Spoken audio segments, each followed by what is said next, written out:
Bioelementos y moléculas orgánicas.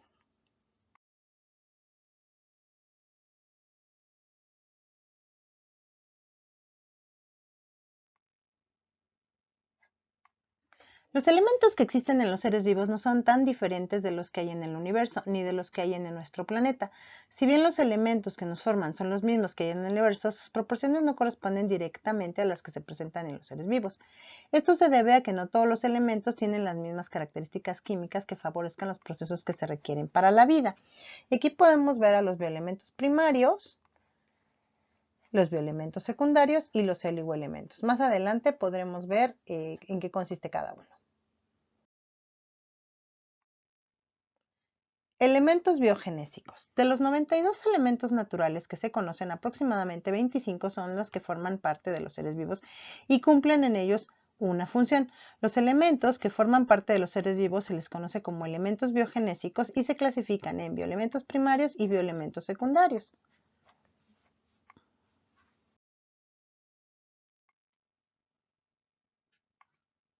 Los bioelementos primarios son indispensables para la formación de las moléculas fundamentales, tales como carbohidratos, lípidos, proteínas y ácidos nucleicos. Estos elementos constituyen el 97% de la materia viva y son carbono, hidrógeno, oxígeno, nitrógeno, fósforo y azufre.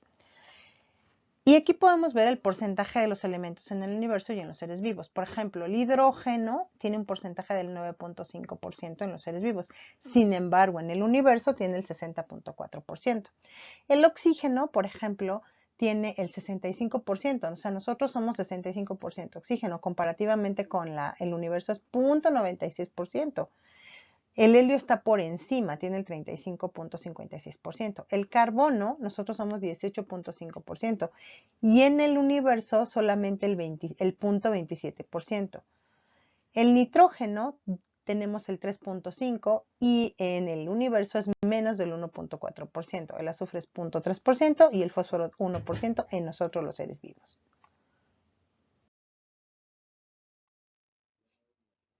Aquí podemos ver una tabla de bioelementos y biomoléculas. Y aquí podemos ver perfectamente los elementos primarios, que son el carbono, el hidrógeno, oxígeno, nitrógeno, fósforo y azufre, y los secundarios, que son el cloro, el sodio, el potasio y el calcio. Y aquí vemos algunos oligoelementos que vamos a ver más adelante. De aquí, de las biomoléculas, puede haber simples, compuestas, puede haber inorgánicas, que son el agua, las sales minerales, y en las orgánicas tenemos a todas las que vamos a ver en este curso: glúcidos, lípidos, proteínas, ácidos nucleicos y algunas vitaminas. Bioelementos secundarios. Los bioelementos secundarios son aproximadamente un poquito más del 2.5% en los seres vivos. Son todos los bioelementos biogenésicos restantes y son cloro, sodio, potasio, calcio y magnesio. Y como quedamos, tienen una abundancia mayor del 2.5%.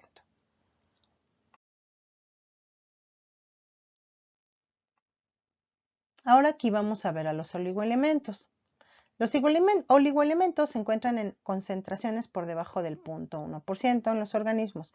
Esto no significa que sean poco importantes, ya que una pequeña cantidad de ellos es necesaria para que el organismo viva. Sin embargo, la ausencia de alguno de ellos puede determinar la muerte. En esta tablita vamos a ver algunos de los elementos secundarios y también de los oligoelementos. Por ejemplo, el calcio es un constituyente de huesos y dientes. El sodio, que vemos aquí, tiene que ver con la transmisión del impulso nervioso, regula el volumen plasmático y la presión arterial.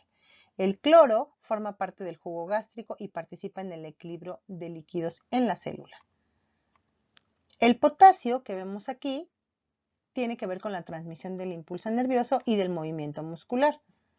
El magnesio, que vemos aquí, comprende la clorofila, es un componente de la clorofila y también tiene que ver con el impulso nervioso. El flúor incrementa la dureza de huesos y dientes.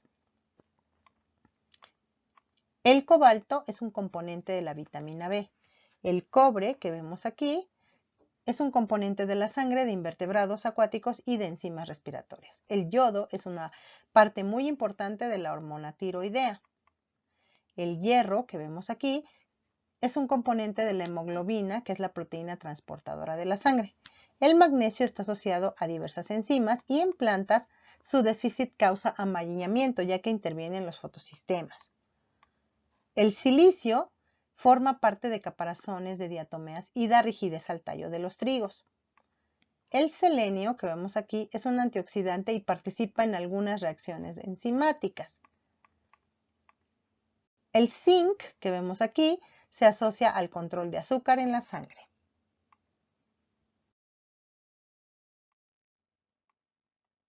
Bueno, el carbono es un elemento muy versátil y se puede encontrar en la naturaleza en forma común, por ejemplo, como un trozo de negro con el que asamos carne, o en forma de grafito, por ejemplo, aquí en forma de este lápiz, y también podemos encontrarlo con forma de un diamante.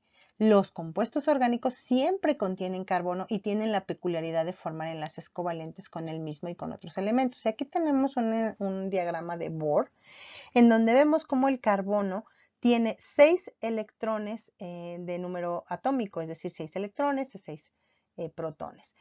Y estos electrones se acomodan de la siguiente manera. En el primer nivel vemos 2 electrones y en el último nivel, o en el nivel de valencia, encontramos 4 electrones. Esto va a hacer que el carbono pueda formar enlaces covalentes dependiendo. Puede donar estos 4 electrones o puede aceptar 4 electrones para formar la regla del octeto.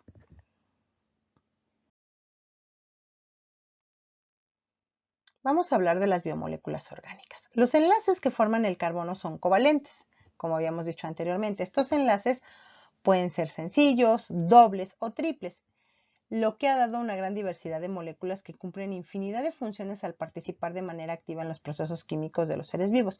Y aquí podemos ver cómo son enlaces sencillos los que está formando el carbono con el mismo carbono y con hidrógenos. Aquí vemos la estructura lineal de esta molécula, que es una molécula hidrocarbonada.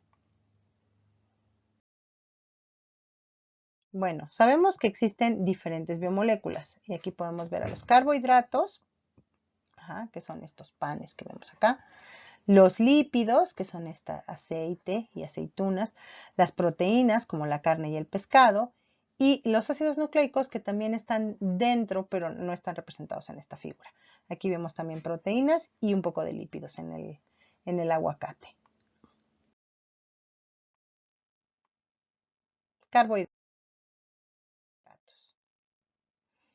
Los glúcidos o carbohidratos son moléculas formadas básicamente por carbono, hidrógeno y oxígeno en una proporción CH2ON, donde C es el número de carbonos, H es el número de hidrógenos y O es el número de oxígenos a la N número de carbonos. Y son mejor conocidos como hidratos de carbono o carbohidratos debido a que presentan los carbonos unidos a radicales OH. Sus funciones son fuente principal de energía, de reserva energética y estructurales. Vamos a ver la clasificación de los glúcidos. Según el número de cadenas de carbonos que contengan los azúcares, se pueden clasificar en monosacáridos, oligosacáridos y polisacáridos. Bien, los monosacáridos están formados por una sola cadena de carbonos. Se nombra con la terminación osa dependiendo del número de carbonos de la cadena. Por ejemplo, si tiene 5 carbonos son pentosas, si tiene 6 carbonos son hexosas, etc. Y generalmente son sólidos y cristalinos y solubles en agua, lo cual es muy importante tomar en cuenta, porque lo vamos a ver más adelante.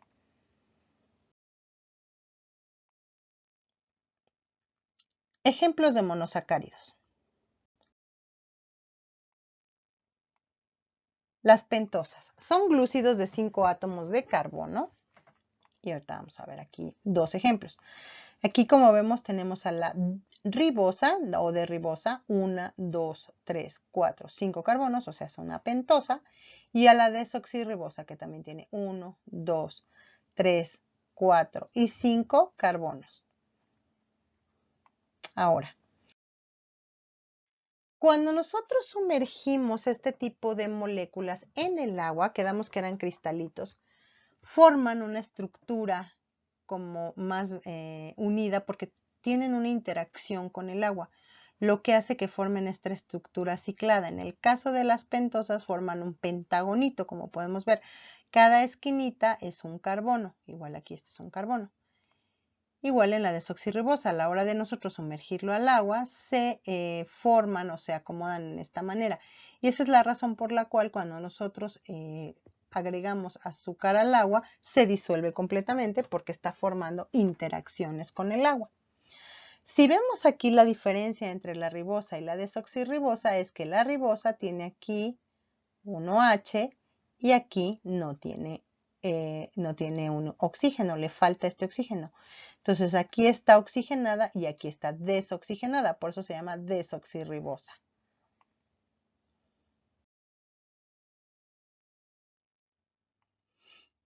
Las funciones de la ribosa, pues es que forma parte de la estructura del ARN, que es una cadena sencilla de nucleótidos.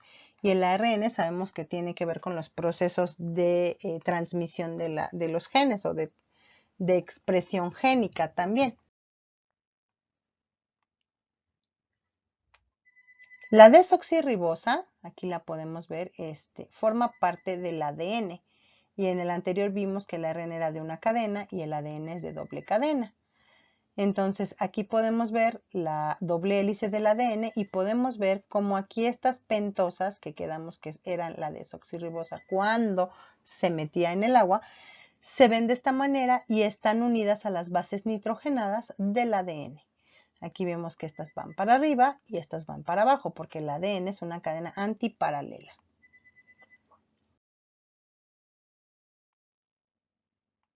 Vamos a hablar de las hexosas, son glúcidos de 6 carbonos y aquí tenemos a la más famosa que es la glucosa y si contamos tenemos 1, 2, 3, 4, 5 y 6 carbonos. Es el glúcido más abundante, es el llamado azúcar de uva. En la sangre se encuentra en concentraciones de 1 gramo por litro y su función principal es de reserva energética. Igual, si lo metemos al agua, entonces va a formar una interacción con el agua y se va a ciclar de esta manera. Entonces la glucosa se va a ver como un hexagonito.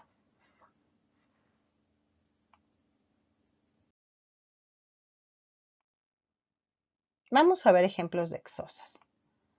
Tenemos a la galactosa, que a la hora de ciclarla se va a ver de esta forma. También igualito que la glucosa, nada más que quiero que vean que la glucosa tenía aquí un OH para abajo y esta tiene un OH para arriba. En la glucosa no, en la glucosa tiene un OH para abajo.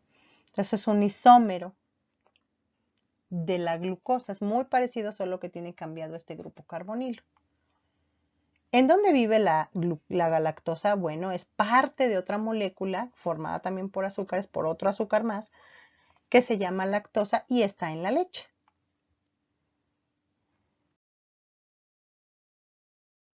Vamos a hablar de las cetohexosas. Las cetohexosas se llaman así, son glúcidos de 6 carbonos, pero tienen esta peculiaridad, este grupo funcional que se llama cetona, que es un carbono en medio de varios carbonos, en medio de este carbono y de esta cadena de carbonos, que está unido a un oxígeno por un doble enlace. Ahora, esta fructosa tiene también 6 carbonos, o sea, es una hexosa. Sin embargo, a la hora de interaccionar con el agua, no se va a formar el hexagonito que nosotros vemos porque va a interaccionar el agua, este OH, con el agua y con este grupo cetónico. De tal manera que ahora vamos a obtener como un hexagonito, no se va a ver como la glucosa, que era vamos a obtener un pentagonito. No se va a ver como la glucosa, que era un hexagonito. Entonces aquí tenemos igual 1, 2, 3, 4, 5, 6. Se parece mucho a la ribosa, sin embargo, esta sí tiene 6 carbonos. ¿Dónde vive esta azúcar? Bueno, vive en las frutas. Es el azúcar de las frutas.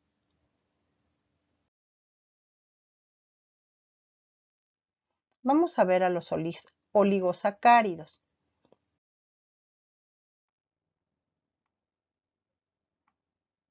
Los oligosacáridos son glúcidos formados por la unión de 2 a 10 azúcares. Los más importantes son los disacáridos. Los disacáridos están formados por dos monosacáridos unidos por medio de síntesis por deshidratación. Y más adelante vamos a ver cómo es esta reacción de síntesis por deshidratación. Bueno, vamos a ver a los enlaces glucosídicos. Recordemos que síntesis en biología significa elaborar, producir, hacer. Entonces, si hablamos de síntesis, es producir, unir por medio de deshidratación. La deshidratación es quitar agua. Entonces, la síntesis por deshidratación es la construcción, vuelvo a repetir, síntesis de una molécula a partir de la eliminación de una molécula de agua. Y es la manera en la que se forman los enlaces glucosídicos. Y en general, en todas las moléculas orgánicas tenemos este tipo de enlace. Vamos a ver cómo se lleva a cabo la síntesis por deshidratación. Yo aquí tengo dos glucosas y si ustedes observan, tengo aquí estos OHs o grupos carbonilo que están hacia abajo en cada molécula. ¿Quiénes van a interaccionar? ¿Estos o estos? Pues sí, evidentemente van a interaccionar estos porque son los que están uno frente al otro. Entonces, veamos cómo ocurre este proceso. Yo lo que tengo que hacer es buscar la molécula del agua de estos que van a interaccionar, que ya vimos que van a interaccionar. Entonces voy a buscar la molécula de agua y ahí está marcada. ¿Qué me queda por fuera de la molécula del agua? Pues este oxígeno. Ahora, una vez que yo lo interaccione con una enzima que va a hacer la síntesis, lo que va a ocurrir es que yo voy a juntar ese oxígeno con este otro hidrógeno que quedó solito y voy a sacar la molécula del agua.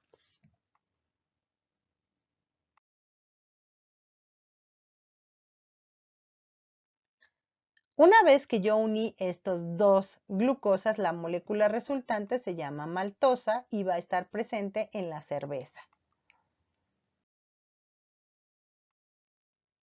La lactosa es otro disacárido que está constituido por una galactosa que vimos anteriormente y una glucosa. Como les comentaba, la glucosa tiene sus grupos carbonilo hacia abajo, pero la galactosa no, la galactosa los tiene hacia arriba. Si ven aquí, está hacia arriba y hacia arriba. ¿Qué va a ocurrir? Bueno, que a la hora de formarse la síntesis por deshidratación, quitamos la molécula de agua y como los grupos carbonilo de la galactosa están para arriba, va a quedar el enlace más o menos así, como chuequito, no derechito como en la maltosa. Esto va a hacer que este enlace sea diferente al anterior y, por ejemplo, hace que muchas personas ya no puedan digerirlo y sean intolerantes a la lactosa. Es debido a este enlace.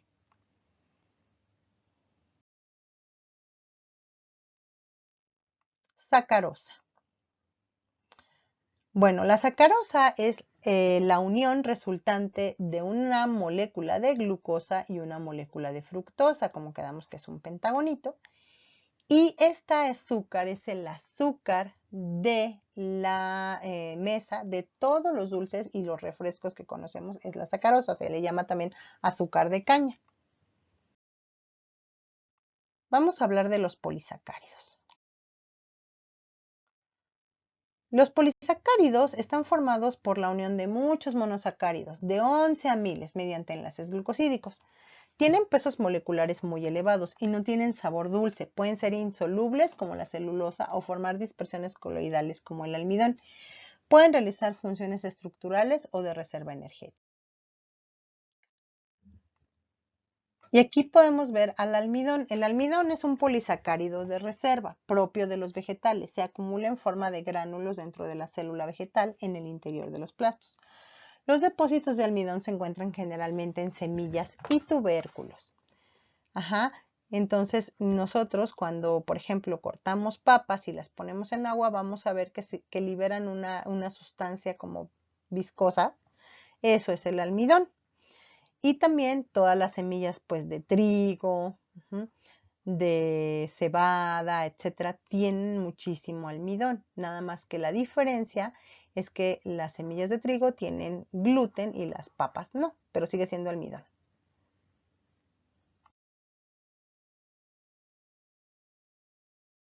Estructura del almidón. Pues el almidón está integrado por dos tipos de polímeros, la amilosa y la amilopectina. Y aquí podemos ver que la amilosa son muchas cadenas de glucosas unidas, todas obviamente por síntesis por deshidratación, y muchas. Y la amilopectina es lo mismo, solo que están ramificadas. Ajá. Entonces, de tal manera que cuando nosotros nos comemos un pan o una papa, estamos comiendo una cantidad muy grande de azúcar.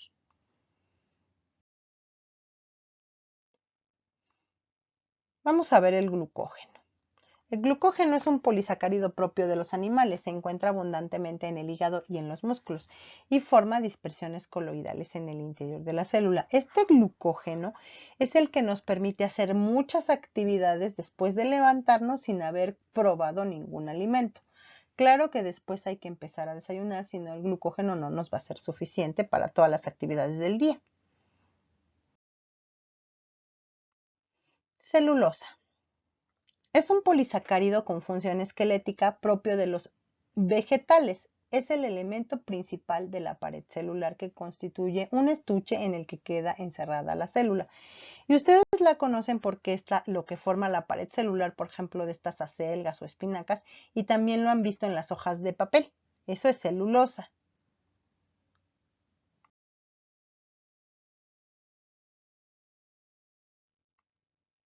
Bueno, vamos a ver cómo se constituye la celulosa. Aquí vemos a la hojita y aquí vemos la flechita que nos muestra que está constituida aquí la pared celular, que es como un estuche rígido, como la cubierta de chocolate. Y al final vamos a ver cómo se están formando estas fibras de celulosa que son muy rígidas. Y aquí vemos que son muchísimas moléculas, no son de glucosa, son de otro tipo de monosacárido que se llama celubiosa y están con unos enlaces también chuequitos que son diferentes a los de la maltosa, por ejemplo, o los del almidón que son derechitos. Y la diferencia es que, por ejemplo, esto nosotros no lo podemos digerir. ¿Por qué no lo podemos digerir? Pues porque ese enlace que está chuequito, nosotros no tenemos las enzimas que lo puedan romper. Esa es la razón por la cual cuando nosotros comemos una lechuga o una selga, se escucha que truena, porque en realidad es toda la fibra que comemos. Gracias.